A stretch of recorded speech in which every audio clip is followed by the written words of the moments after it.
9 ministros já se manifestaram no julgamento sobre o orçamento secreto no Supremo Tribunal Federal. A maioria, até o momento, considera que as emendas de relator, da forma como funcionam atualmente, são inconstitucionais.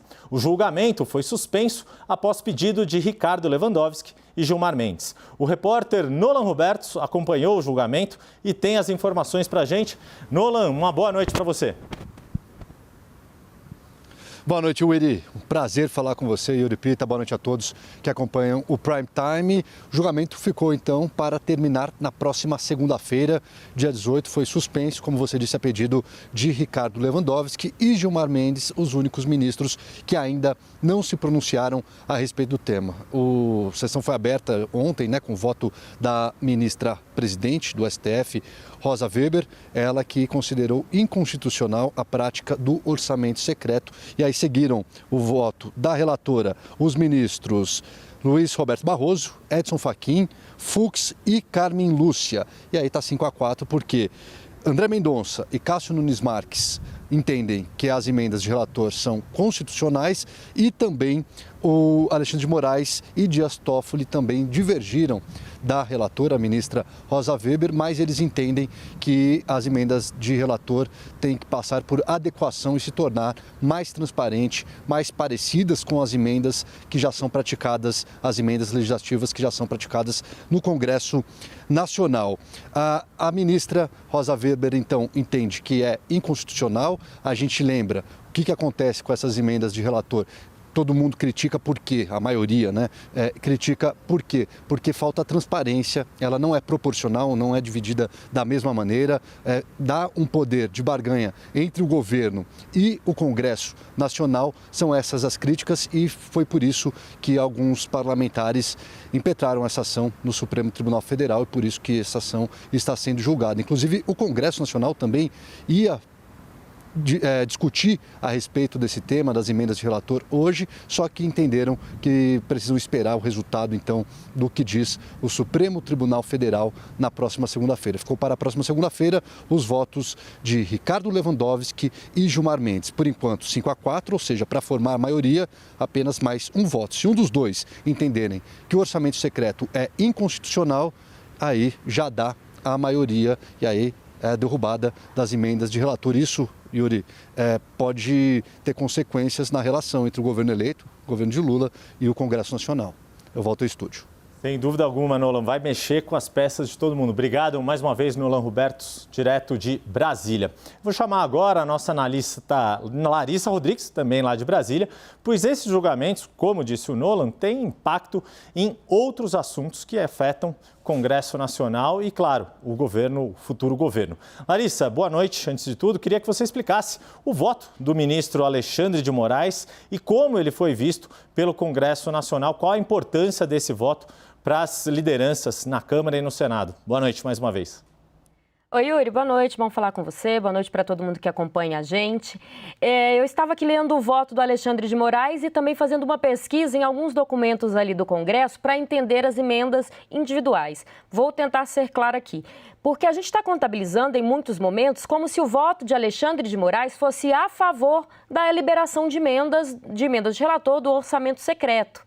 E conversando com alguns parlamentares, deputados e senadores, esse voto também é muito preocupante. E eu vou explicar por quê. Nesse voto, o ministro Alexandre de Moraes, ele sugere acabar com esse símbolo RP9, que é a emenda de relator, conhecida como orçamento secreto, que a gente fala tanto, que tem como intuito ali que o relator libere essas emendas, mas é muito criticada porque a gente não sabe quem tem acesso, não há uma divisão igualitária e também não há ali muito claro quem recebeu, quem não recebeu, sendo acusado de usar o toma lá da cá.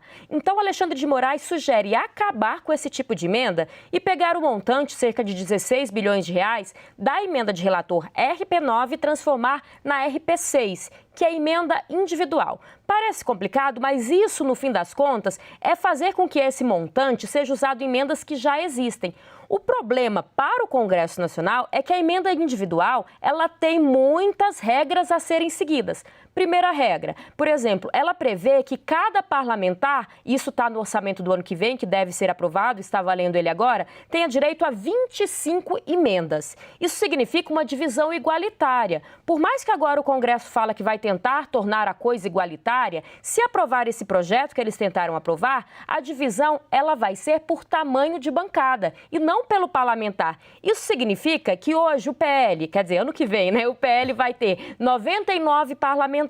Então, ele vai ter muito mais acesso a emendas que outros partidos menores, até mesmo que o PT, que vai ter uma bancada menor.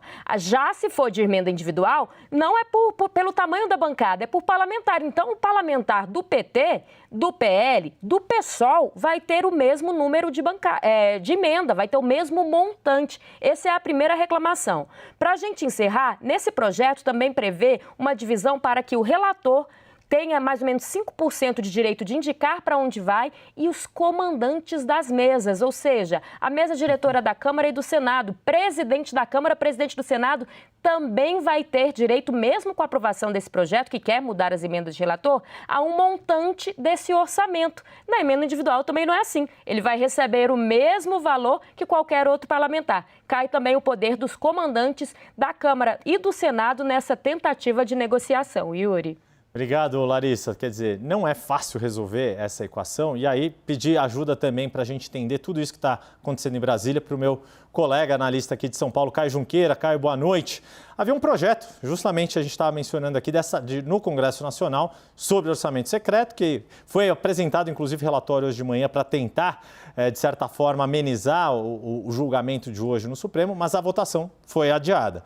Essa quinta-feira, no fim das contas, soava como montar um castelo de cartas. Movimentos calculados, muito cuidadosos para não cair tudo de vez, não é, meu caro? Boa noite. Boa noite, Yuri. Sim, você tem toda a razão. É uma coisa ligada à outra. O que estava acontecendo no Congresso estava ligado ao que estava acontecendo no Supremo Tribunal Federal, que, por sua vez, estava ligado ao que estava acontecendo no CCBB, nas negociações da montagem do novo governo. E tanto que, ao fim das contas, a gente acaba essa quinta-feira com tudo foi jogado para a semana que vem. Daqui a pouco a gente vai falar da PEC, né, que o julgamento foi adiado também, mas tem relação direta com esse adiamento do Supremo Tribunal Federal. Porque, na medida em que o Supremo poderia encaminhar a conclusão do julgamento para acabar com o orçamento secreto, isso dificultaria a votação da PEC ali dentro do Congresso Nacional. E o resultado foi adiar o julgamento no Supremo e aí depois, na sequência, o Arthur Lira determinou também o adiamento da votação da PEC ali dentro do Congresso Nacional, porque as coisas estão extremamente interligadas, Yuri. Pois é, e aí, só para completar, Caio, com isso, a formação do novo ministério do novo governo, do governo Lula, acaba, de certa forma, também sendo impactada e adiada, de certa forma, em algumas das definições, né? Certamente. Isso também joga aí muitas conclusões. Amanhã talvez tenha um ou outro anúncio, tá rolando ali nos bastidores alguma possibilidade de anúncio amanhã, mas o grosso, né, essas negociações com os partidos de centro, do Centrão, muito provavelmente ficam para a semana que vem. Por quê? Porque o orçamento secreto é a base, é um instrumento de poder muito forte e muito poderoso nas mãos principalmente do Arthur Lira, mas também do Rodrigo Pacheco, exato, porque as emendas de RP9 também passam pelo Senado Federal. Na medida em que isso é quebrado, você enfraquece, até como a Larissa estava dizendo, você enfraquece esses dois players políticos e você empodera o presidente eleito, uma vez que esses dois players acabam perdendo poder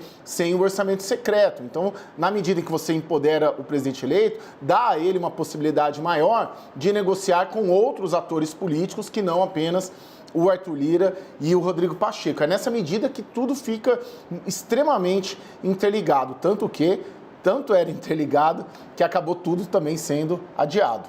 É isso. Caio, a gente volta a se falar já já.